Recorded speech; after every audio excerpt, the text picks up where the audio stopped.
दोनों पैरों को उठाएंगे 30 डिग्री, एक ही बार में पसीना निकलेगा। चलिए, एक,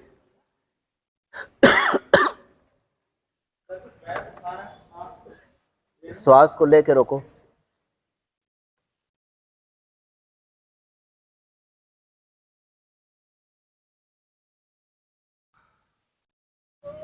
2,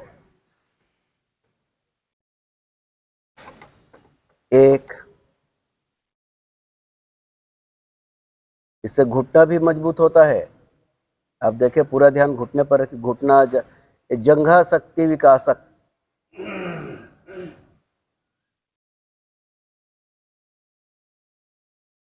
जानु शक्ति विकासक 2। एक बार और, 1,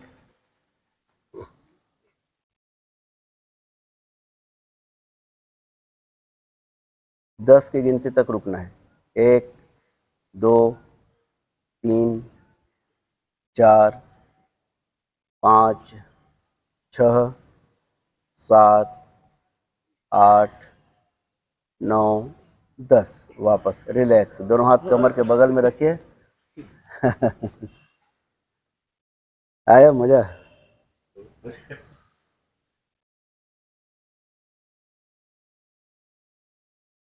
कोई भी आसन जब आप उसमें कुछ देर रुकेंगे ना, तब फायदा होता है। हम लोग वहाँ छू के निकल लिए तो कोई ये नहीं, छुछुर मुछुर बोलते हैं हम लोग छत्तीसगढ़ी में उसको।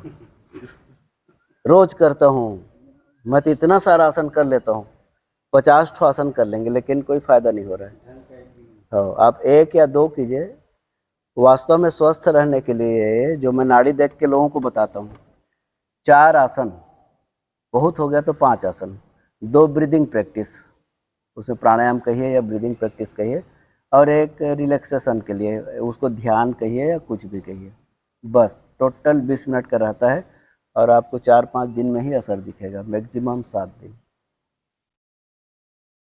चलिए, दोनों हाथ पीछे,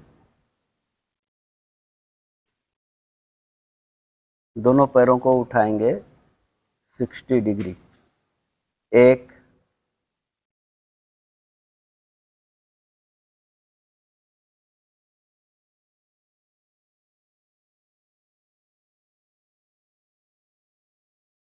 2,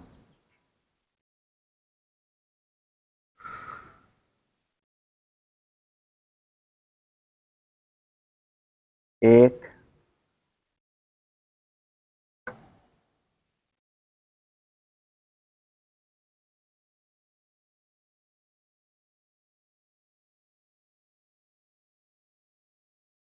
2,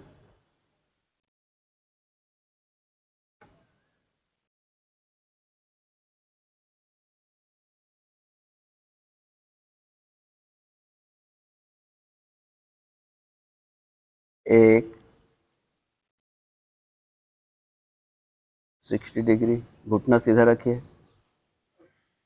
10 की गिनती तक रोकेंगे।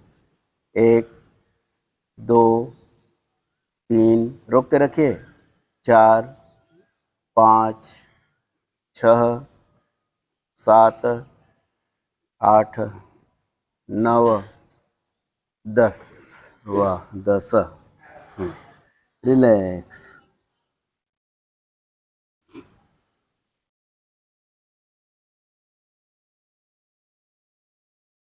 आपके घुटना और पाँव इतने मजबूत हो जाएंगे, कमर भी मजबूत होगा, पिंडलियाँ भी मजबूत होंगी।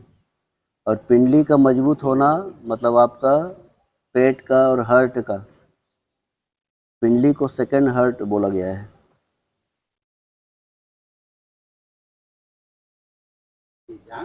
हाँ, जांग नहीं, पिंडली, पिंडली।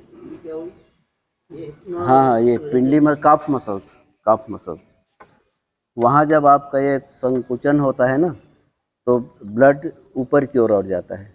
चलिए, ये हो जाए, फिर इसमें डिस्कस करेंगे। कुछ थ्योरी भी जानना चाहिए अपने शरीर के बारे में। बॉडी के पार्ट को नहीं जानते। हाँ, जानना चाहिए पूरा, कम से कम एटलीस्ट नाम जानना चाहिए। हाँ, चलिए ये कर लेते हैं आखिरी वाला, फिर नाम बताएंगे। हाँ, दोनों हाथ पीछे,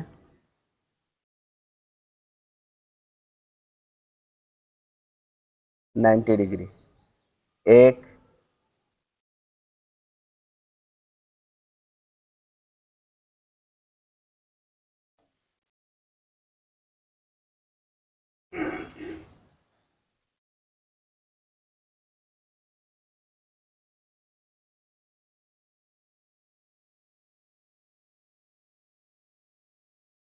2। ये जितना कम डिग्री है उतना ज़्यादा कठिन है। 30 डिग्री ज़्यादा कठिन है, 60 कुछ सरल है, 90 उससे ज़्यादा सरल है। 1,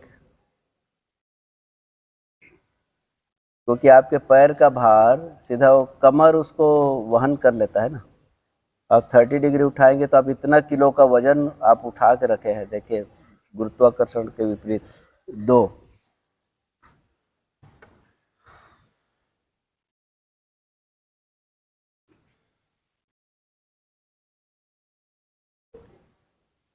एक,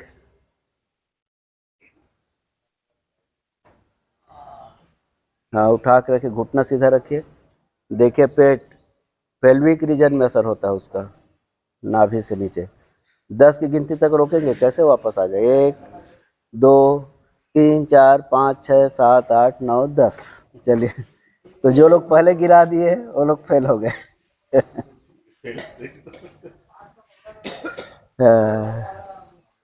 मरकटासन भी करें। चलिए चलिए, एक मरकट कर लेते हैं रिलैक्सेशन का, उसके बाद फिर बैठ के शरीर और स्वास्थ्य के बारे में थोड़ा समझेंगे। हाथ को फैला लीजिए कंधे के सीध में, दोनों घुटना मोड़िए, दोनों पाँव पास पास। गुरुजी बोलो, थोड़ा शांत रहेंगे। हाँ भैया, बात उधर करना, काम हो रहा है, थोड़ा सा डिस्टर्ब मत कर, उधर बात कर। चलिए ठीक। इसका 3 स्टेप है, आप ध्यान देंगे तो पता चलेगा। जो पहला स्टेप है ना वो लोअर बैक के लिए है, कमर। जो दूसरा स्टेप करते हैं ना वो बीच के लिए है, थोरेसिक रीजन। तीसरा वाला इसके लिए है, सर्वाइकल रीजन के लिए है। हाँ चलिए, एक ये भी, हाँ बीच वाला तो सही रहेगा। ये तो बढ़िया है, लचीला है आपका। ऐसे पूरा लाइए, ऐसे कीजिए, देखिए कितना अच्छा लगेगा। खिंचाव के बाद जो शिथिलन आता है ना, जैसे कल उस दिन बोले नहीं थे आप, दबाए तो बहुत अच्छा लगा। स्टिमुलेशन देन रिलैक्सेशन, प्रयत्न शैथिल्यात अनंत समापतिभ्याम।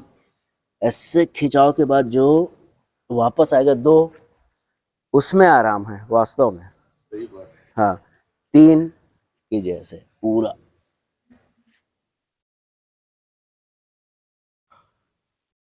4, गुड। 1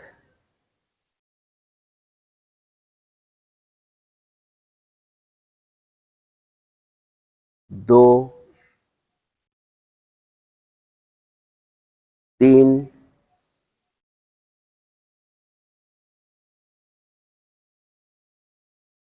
4। स्वस्थ। अब पैर को चौड़ाई में फैला लीजिए, आगे नहीं बढ़ाना है, चौड़ा में। दोनों पाँव घुटने, ये पाँव जो है कंधे के बराबर इतनी दूरी। चलिए, 1 ये कीजिए, हाँ ये पूरा। 2 3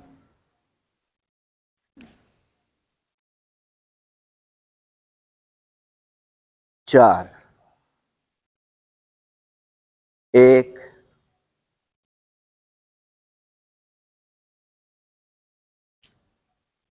2 3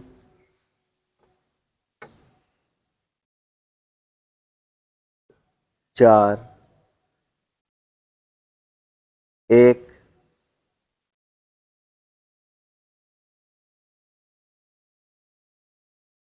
2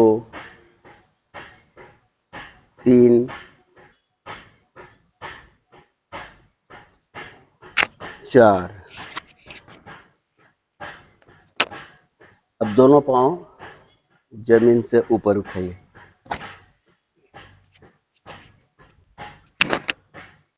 चलिए, एक, जमीन से ऊपर उठा लीजिए, हाँ लाइए,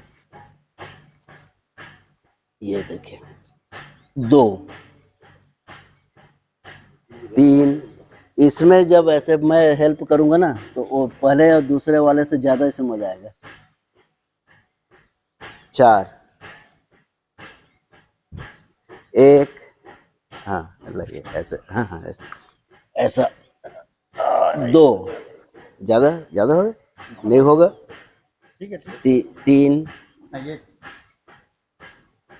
4, हाँ रुकिए, 1,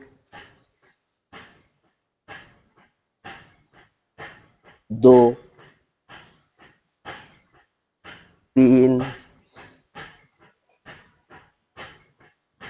4, स्वस्थ आराम से।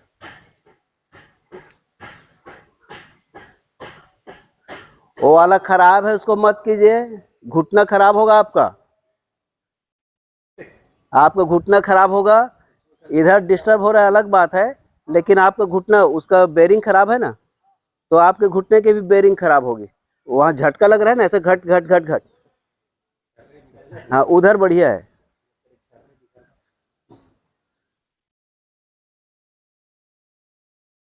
चलिए, उठकर बैठिए, हो गया ना तीनों स्टेप। तो स्वास्थ्य के बारे में थोड़ी बहुत भी जानकारी होनी चाहिए लोगों को, जरा सा भी जानकारी नहीं है। अच्छा करेंगे? चले जानु सिरासन, चले चले, चर्चा करना चाह रहे थे। नहीं नहीं कर लीजिए जानु, हाँ एक बार कर लेते हैं, हाँ, जानु सिरासन कर लेते हैं। कोई आसन बहुत प्रिय रहता है, उसको नहीं करते हैं मन नहीं भरता, और कोई आसन ना ये लगता है कि अरे इसको गुरुजी न करवाएं तो अच्छा, ऐसा लगता है। पैर फैला लीजिए, चलिए पैर फैलाइए आप भी, दोनों हाथ ऊपर, 1 में दाई तरफ, 2 में सीधा, 3 में बायां, 4 में सीधा, 1,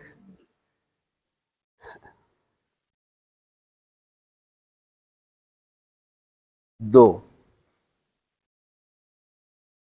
3,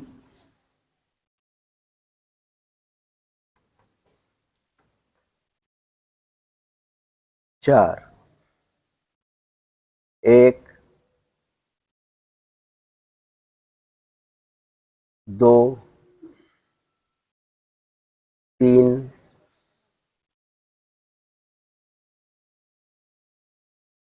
4, 1, 2, 3, 4, स्वस्थ आराम से। हाँ, पैर फैला लीजिए, दोनों हाथ पीछे, रिलैक्स, दोनों पांव पास पास,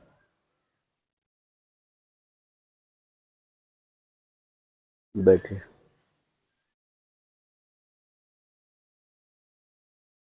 तो शरीर के अंगों का नाम, पूरा अंगों का नाम नहीं पता है? पैर से शुरू करते हैं ना, पैर का अंगूठा ये तो पता है, अब बाकी उंगलियों को हिंदी में बोले तो अनामिका, कनिष्ठा, हिंदी में बोले, पैर का तो पता नहीं है ना। ये अंगूठा है, ये है आपका अनामिका, मध्यमा, नहीं ये तर्जनी है, अंगूठा के बगल वाली तर्जनी है, फिर मध्यमा, फिर अनामिका, फिर कनिष्ठा, ये कनिष्ठ छोटा, हाँ ऐसा। और हाथों से शुरू करें क्या? हाथ से शुरू करें तो ये, उसके बाद ये तो पंजा हो गया, ये जो पांचों उंगलियां एक साथ आ जाए तो पंजा हो गया, और ये जुड़ा रहेगा तो ये हथेली हो गया, ऐसा करके हथेली, इसमें एक गुद्दा समय, ये सब चीज है। फिर ये कलई, इसको कलई बोलते हैं, रिस्ट, इसको कोहनी, ये भुजा, ये कंधा, इसको कांख बोलते हैं, आर्म पिट को। इतना तो हो गया हाथों का। ये कॉफी उसका तो पता नहीं, इसमें अंग्रेजी में 4 आर्म बोलते हैं, अब उसका हिंदी में तो पता नहीं। ये फोर आर्म बोलते हैं इसे, यहाँ से यहाँ को। भुजा तो इसको बोलते हैं, भुजा। टेनिस एल्बो किसको बोलते हैं? टेनिस एल्बो टेनिस एल्बो आपका ये है ना, कोहनी, कोहनी, कोहनी है। टेनिस एल्बो कोहनी हो गया। ये आपका बगल हो गया इधर, ये बगल हो गया। और दोनों ऐसे जो इसको पुट्ठा बोलते हैं, सोल्जर ब्लेड, ऐसा। और नीचे को कमर, ये रीढ़ की हड्डी है। ये आपका नितंब, हिप को नितंब बोलते हैं। उसके बाद आ गए तो जांग, फिर ये हो गया घुटना, ये हो गया पिंडली, हाँ ये पिंडली बोलते हैं, कॉफ मसल्स। ये ऊपर का सिन बोन, अब उसका हिंदी में पता नहीं। और ये एड़ी, एड़ी के पहले टखना, तो इसको छत्तीसगढ़ी में हम लोग बोलते हैं घुटुआ, माड़ी इसको बोलते हैं, छत्तीसगढ़ी में बताऊंगा, है ना। हाँ हाँ, इसको एड़ी, ये तलवा है, ये शोल, ये अंगूठा, उसके बाद की पहली उंगली, दूसरी। अब इसमें इसको तर्जनी मध्यमा बोलते हैं कि नहीं मुझे नहीं पता। हाथों का तो पता है, पैर का पता नहीं। पैर का छोटी उंगली, बड़ी उंगली, बीच वाली उंगली, ऐसा बोलते हैं। और छत्तीसगढ़ी में पैर से शुरू करते हैं तो उंगली या अंगठी, ये सब अंगठी, अंगठा, अंगठा मतलब आपका अंगूठा, ये सब अंगठी है ना। इसको बोलते हैं तरुआ, तरुआ, तरुआ, तरुआ पिराग बोलते हैं ना, तो यही है। तरुआ भी तलुआ सर? हिंदी में तलवा, छत्तीसगढ़ी में तरुआ। इसको बोलते हैं एड़ी को एड़ी ही बोलते हैं। इसको घुठुआ, नेपाली में गोली गांठा, गोली गांठा। इसको घुठुआ को नेपाली में गोली गांठा बोलते हैं। एड़ी को कुरकुच्चा बोलते हैं, है ना। माड़ी को घोड़ा बोलते हैं, ये माड़ी छत्तीसगढ़ी में माड़ी। पिंडली को पिर्री, छत्तीसगढ़ी में पिर्री बोलते हैं। ये जांग हो गया, है ना। ये बाकी हाथ, कलाई, बाखा, बाखा इसको बोलते हैं, ये यहाँ जो साइड में होता है ना, उसको बाखा बोलते हैं। छाती, पीठ, बाकी तो हिंदी जैसा ही है। अब गले में आ जाए, ये गला, सामने वाले हिस्से को गला बोलते हैं, पीछे वाले हिस्सा को गर्दन बोलते हैं, है ना। ये गला सामने वाला हिस्सा, पीछे वाला गर्दन। ये हो गया ठुड्डी, और ये हो गया गाल, ये हो गया कान, और नीचे का कनपटी, ये हो गया नाक, और ये आँख तो जानते हैं, आँखी, छत्तीसगढ़ी में आँखी। इसको जो भाव है उसको बिरौनी बोलते हैं, बिरौनी, बिरौनी छत्तीसगढ़ी में। ये है आपका ये जो उसको टेपरा भी बोलते हैं, इसको टेपरा, टेपरा पिरात है, मतलब आपका आँख के ऊपर, हाँ। इसको तो माथा बोलते हैं, हाँ, उसमें भी। ये सिर ऊपर का, हाँ, मूड़, मतलब ये आपका पूरा सिर, सिर को मूड़ बोलते हैं, पूरे सिर को मूड़। माथा मतलब आपका कपाल, हिंदी में कपाल, हिंदी में कपाल है। हाँ, खोपड़ी मतलब उसकी हड्डी, स्कल, जो स्कल है ना, हड्डी, उसको बोलते हैं खोपड़ी, ऐसा। और उसके अंदर है, उसको बोलते हैं भेजा। भेजा फ्राई। हम लोग जाते थे ट्रेन से ना, तो अकलतरा पड़ता था ना, तो भेजा फ्राई आ गया बोलते हैं, अकलतरा। तरा मतलब फ्राई, अकल मतलब भेजा, अकलतरा को भेजा फ्राई बोलते हैं। हाँ, भेजा फ्राई। वहाँ से आता भी भेजा फ्राई, हाँ, आया भी है। वहाँ से भेजा फ्राई आता नहीं, मेरा भेजा फ्राई हो रहा है उसके बाद से। तो ये ज्यादा मजा सुन। अच्छा, और उसके बाद हम चर्चा कर रहे थे उसका पिंडली को क्यों बोलते हैं, सेकंड हार्ट क्यों बोलते हैं। तो हार्ट तो यहाँ पर रहता है ना हमारा। तो हार्ट में जो दो प्रेशर है, एक सिस्टोलिक, एक डायस्टोलिक। कभी बीपी नपवाते हैं तो एक 180 20 या 120 80 ऐसा आता है ना। तो जो हाई है ना, उसको सिस्टोलिक प्रेशर बोलते हैं। जब पंप करता है तो जो प्रेशर पैदा होता है, MMHG, इतना जो उसको मरकरी को जितना ऊपर ठेल सके तो जितना ताकत लगता है उसको HG मरकरी बोलते हैं। इतना 120 मरकरी को आप ऊपर इतना ताकत से फेंके तो जो ताकत लगता है तो 120 80 ऐसा HG। तो जो पंप करता है, ऐसा सिकुड़ता है तो खून को फेंकता है वो, तो जो प्रेशर लगता है उसको बोलते हैं सिस्टोलिक। और वापस आते आते भी वो खून को खींच लेता है वो, तो हो गया डायस्टोलिक। उसमें वो भी प्रेशर लगता है लेकिन आराम करते हुए आता है। तो डायस्टोलिक हार्ट का रेस्टिंग ये है कि थोड़ा काम के बाद आराम, काम के बाद आराम, काम के बाद आराम। हम बोलते हैं ना कि जब से पैदा हुए हैं हृदय कहाँ आराम कर रहा है, हर बार आराम करते हैं, उसका फंक्शन वैसी ही है। जब प्रेशर डालते हैं तो खून का दौरा एक तो ऊपर सिर की ओर जाएगा, आपको ब्रेन को चाहिए, एक नीचे की ओर आएगा पैर के लिए, तो 2 नस हैं, ऊपर जाने का नीचे जाने का। अब गर्भ से आ गया, फिर वहाँ से छोटे छोटे नस नाड़ी में करते करते छोटे छोटे कैपिलरी तक आते हैं कि आपके एकदम जो केस से भी, सुई के नोक से भी पतला जो नस है ऊपर ऊपर दिखता है ना, वहाँ तक खून को पहुँचाता है। वहाँ पर एक्सचेंज होता है गैस का, ऑक्सीजन को लेगा, कार्बन डाइऑक्साइड को छोड़ेगा, या खून में जो भी पोषण है उसको ग्रहण करेगा और जो गंदगी बाय प्रोडक्ट है उसको बाहर फेंकेगा। तो उसमें फिर वेन में आता है सीरा, फिर वहाँ से हृदय में आता है, फिर वहाँ से फेफड़े में जाता है सफाई के लिए, फेफड़ा में सफाई होकर फिर हृदय में आता है। वो 4 वाल्व में हृदय के अलग अलग, अब टेक्निकल भाषा उसमें करेंगे तो और लंबा होगा। तो एक तरफ खराब खून जाता है, अच्छा खून आता है। हाँ, खराब खून वहाँ फेफड़े में जाता है, अच्छा खून आपको ऊपर नीचे करके पूरे शरीर में जाता है। उसके बाद फिर खराब खून भी आता है, अच्छा खून फेफड़े से आता है, फिर इधर भेजता है, ऐसा। तो जब नीचे आ गया पूरा, तो एक तो आपको हृदय से पैर की दूरी लंबी है, अपेक्षाकृत हृदय से सिर की दूरी है ना, ज़्यादा दूरी तय नहीं करता है, पैर से लेकर हृदय तक आएगा, ज़्यादा दूरी तय करेगा।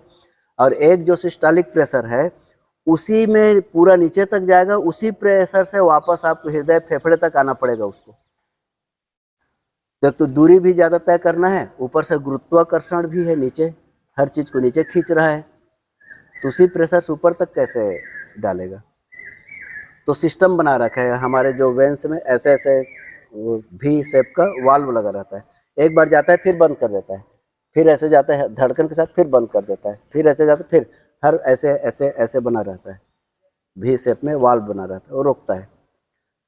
तो आप जब आप मसल्स की मालिश करेंगे या मसल्स का कोई एक्सरसाइज करेंगे तो वहाँ इतने सारे हैं कि वो उस दबाव से उसकी गति को बढ़ जाता है। जैसे हम लोग वीडियो गेम खेलते हैं तो कभी कभी बाइक वाला खेलते थे ना, तो बीच बीच में आता है ना पावर वाला, यहाँ से पावर ले लिया तो फिर बूस्ट हो जाता है, फिर पावर ले लिया फिर बूस्ट हो जाता है। तो ये तो इन्होंने प्रेशर तो डाल दिया, बीच बीच में उसको पावर मिल जाता है। तो आप जो मसाज लेते हैं वो पावर का काम करता है, टोनिंग अप का काम करता है। आप ये जो वज्रासन में बैठते हैं वो भी, ये हम जो भी ऐसे एक्सरसाइज जिसमें पिंडली का पर जोर पड़े तो वहाँ से ऐसे पिचक के ऊपर तक आता है। तो एक बीच का सपोर्टिंग सिस्टम है थोड़ा सा, इसलिए उसको सेकंड हार्ट बोला गया है। इसलिए पिंडली अच्छी होनी चाहिए, पिंडली कमज़ोर रहेगा तो दिक्कत है। और दिन भर खड़े खड़े काम है तो वापस भेज नहीं पाता खून को, तो वहीं पर रुक जाता है। हाँ, इसलिए कहीं भी दर्द हो, इसका मतलब आपका ब्लड सर्कुलेशन बाधित है। कहीं भी दर्द हो, चाहे सिर में दर्द हो, कहीं भी दर्द हो, वहाँ पर प्रॉपर सर्कुलेशन नहीं हो रहा है, उसको आप सर्कुलेट कीजिए। चाहे आप दवाई खाएंगे तो झनझनवा के सर्कुलेट करेगा, और जब वहाँ कम पड़ जाता है तो रक्त का प्रवाह कम पड़ जाता है तो भी झुनझुनी होती है। जैसे आप एक स्थिर में बैठे रहेंगे बहुत देर तक, ऐसे ही बैठे हैं, यहाँ दबा हुआ है, ऑब्स्टेकल है ना, वहाँ पर धीरे धीरे धीरे घंटे भर बाद वहाँ कम पड़ जाता है तो झनझनाता है, वहाँ ऑक्सीजन रक्त की कमी पड़ जाती है। तो ऐसे ऐसे करके हिला लेना चाहिए, पैर को ऐसे ऐसे कर लेना चाहिए, ये चीज़ें। तो छोटे छोटे जीवन के सूत्र है, जो जानेंगे तो शरीर स्वस्थ रहेगा। तो और इसमें कुछ पूछना हो तो फिर बताओ।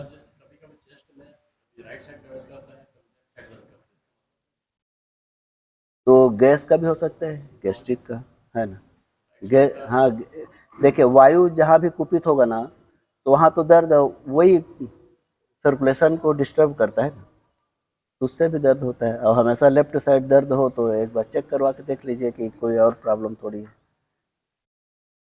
और गैस से भी छाती में दर्द होता है।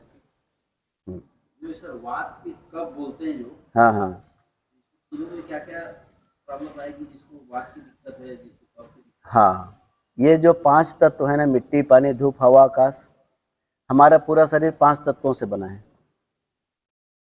उसका रक्षण पोषण से उसी तत्व से होता है और उसी तत्व में मिल जाते हैं। अन्नम ब्रह्मेति व्यजानात, उसी से बना है, उसी में मिलते हैं। तो आपका अग्नि और जल यदि मिला दिया तो हो गया आपका पित्त, अग्नि और वायु मिल जाता है तो हो जाता है वात, और जल और मिट्टी मिल जाता है तो कफ। हम लोग प्राकृतिक चिकित्सा में 5 तत्व बोलते हैं और आयुर्वेद में वात, पित्त, कफ, तो दो दो मिला के एक होता है। तो अलग अलग उसका फिर नेचर होता है। यदि आपका वात प्रधान है तो आपका शरीर सूखा रहेगा, रुक्ष रहेगा, तो आपको तेल मालिश की ज़्यादा ज़रूरत है। आपका लुब्रिकेशन कम हो जाएगा, आपका पाचन कम होगा, आपको कब्ज की शिकायत रहेगी, जल्दी से शौच नहीं होगा। जो वात वालों का हमेशा लेट में लेट्रिन होगा, थोड़ा थोड़ा होगा, सूखा सूखा, जिसको हम लोग छत्तीसगढ़ में लड़ी बोलते हैं ये होगा। हाँ, एक तो आपको घी वगैरह खाना चाहिए, मालिश, तेल मालिश लेना चाहिए। और जो वात प्रकृति वाले हैं ना, तो उसको दिन का जो समय है ना उसमें भी वात, पित्त, कफ है। सुबह का समय कफ प्रधान है, दोपहर का समय पित्त प्रधान है, शाम का समय वात प्रधान है। तो कफ वालों को सुबह ज़्यादा प्रॉब्लम बढ़ेगा, पित्त वालों को दोपहर को, जिसको एसिडिटी हो ना तो दोपहर को ज़्यादा होता है, और वात वालों का शाम को। सीजन में भी वैसी है। वर्षा ऋतु आपका कफ प्रधान वालों के लिए है, शीत ऋतु पित्त प्रधान वालों के लिए बढ़ जाता है, और वात ऋतु आपके इसमें गर्मी में ये चीज़ है। हाँ, तो लेकिन वो पित्त उस समय बढ़ता है ठंड में। इतना माइन्यूटली हमारा शरीर उसको करता है।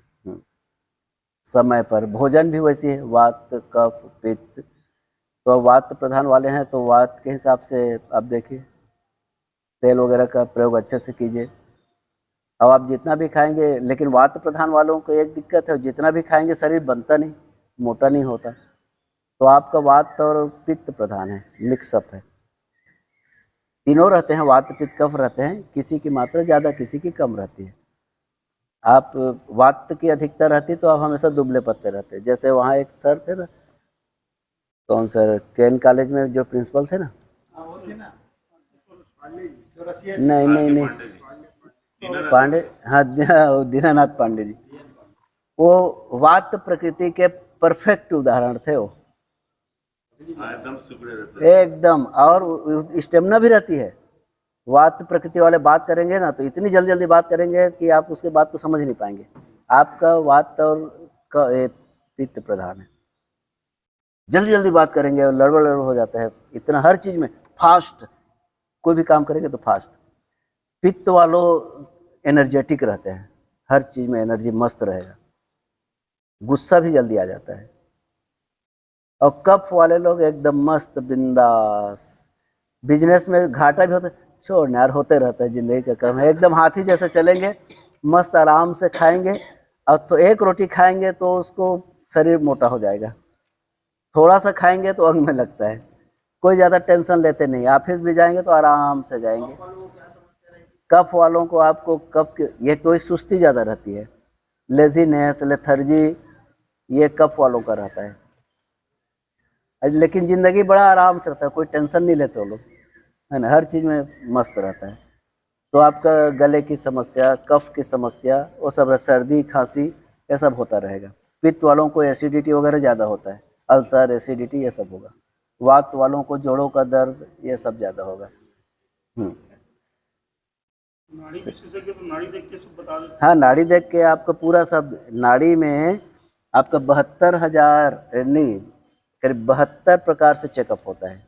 जैसे हम नाड़ी देखते हैं ना, वात आपकी तो वही नाड़ी है, एक्चुअल में चिकित्सक का जो 3 उंगलियां हैं उससे ये होता है। इंस्ट्रूमेंट मेरे पास है, आपको तो एक ही नाड़ी में छूते हैं ना ऐसे करके, नस तो एक ही तो रहता है ना, उसी में वात पित्त कफ। तो हमारा सेंसेशन कैसा है वात पित्त कफ उसके हिसाब से।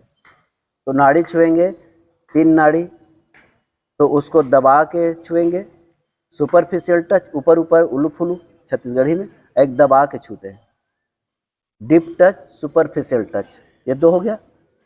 वैसे वात पित्त और कफ तीनों में डीप टच सुपरफिशियल टच हो गया। उसके बाद एक एक नाड़ी में नाड़ी की गति, यति, संयति, मात्रा, प्रभार, ये सब देखते हैं, कैसा बह रहा है और उसके 2 टप टप के बीच में क्या गैप है, फिर उसमें भी उछल रहा है, कूद रहा है, रेंग रहा है, सांप जैसा है कि मेढक जैसा है कि कछुआ जैसा है कि हंस जैसा है, उसको देखते हैं। उसका कितना ताकत लग रहा है, वो जो टप टप कर रहा है उसमें 2 स्ट्रोक के बीच में क्या है, अंदर का शीतलता, उष्णता, उसकी गति कैसी है, वो सब को देखते हैं। तो ये हो गया 3 दूनी 6, 6 दूनी 12, नहीं 6 छक्का 36, क्योंकि ये गति, यति, संयति, मात्रा, प्रभार करके 6 हो गया ना। तो 3 दूनी 6, 6 छक्के 36, 36 इधर से, 36 इधर से दूसरे से, तो 72 प्रकार का। भाई इस नाड़ी को देखेंगे तो अलग है ना, अलग अलग रोगों के लिए अलग अलग हाथों का भी है। आपको लीवर के लिए चेक करना है तो आपका कौन सा हाथ देखेंगे, किडनी के लिए देखना है तो कौन सा हाथ देखेंगे, हार्ट के लिए देखना है तो कौन सा हाथ देखेंगे, ये सब चीज़ें। इसके बाद भी पूरा नहीं होता तो बोलते हैं जीभ दिखाओ, आँख दिखाओ, कान दिखाओ। इतने में मैक्सिमम डायग्नोस हो जाता है। उसके बाद आपसे पूछते भी हैं, जीभ में आपको उसका रंग देखते हैं और उसका ये माल कहीं हर चीज़, उसकी बनावट देखते हैं। अब कलर कैसा है, उसमें राब जमा है क्या, वो टूटा फूटा है क्या, ऐसे स्क्रैच जैसा कटा कटा रहता है। यहाँ ये जो पूरा किनारे को देखते हैं ऐसे करके, जो ऐसे रहता है ना उसको देखते हैं। अंदर को देखते हैं, जो बीच में ऐसा लकीर रहता है उसको देखते हैं, उसकी बनावट कैसी है, उसमें कहीं ऊपर नीचे है क्या, उतार चढ़ाव है क्या, उसमें जैसे स्क्रैच स्क्रैच है क्या, फटा फटा है क्या, वो एकदम लाल है कि नहीं है, ब्लड सर्कुलेशन ठीक है कि नहीं है, ये सब से आपका शरीर का पता चल जाता है। इसके बाद भी कुछ चूक जाए तो एलोपैथी तो है ही, जो टेक्नोलॉजी का हमको तो लाभ लेना चाहिए ना भाई। इवन आप नाड़ी देखेंगे तो आपका ग्लूकोज लेवल भी पता चल जाता है, हाँ कि लगभग इतना होगा करके, क्योंकि उसमें जिसके शीतलता, उष्णता, गति से पता चल जाता है। तो जांच आ गई। अब जो एडवांस टेक्नोलॉजी है उसका सहयोग लेना चाहिए ना, उससे क्या दुश्मनी है। जो चीज़ आराम से, नहीं ज़रूरत नहीं है तो मत जाइए। हाँ ये तो मुझे समझ नहीं आता भाई, डॉक्टर जो है इतने पढ़े लिखे रहते हैं तो सामान्य जानकारी तो रहती है लक्षण देख के। हाँ हाँ तो रिपोर्ट लेके जाओ भी तो वहाँ की क्या, चलिए, अरे 100। हाँ चलिए अभ्यास के अंत में, हाँ देखते हैं, 8:15 हो गया। हाँ चलिए, कमर पीठ गर्दन एक सीधी। योगेन चित्तस्य पदेन वाचाम, मलं शरीरस्य च वैद्यकेन, योपाकरोत्तं प्रवरं मुनीनां, पतञ्जलिं प्राञ्जलिरानतोऽस्मि। हरिः।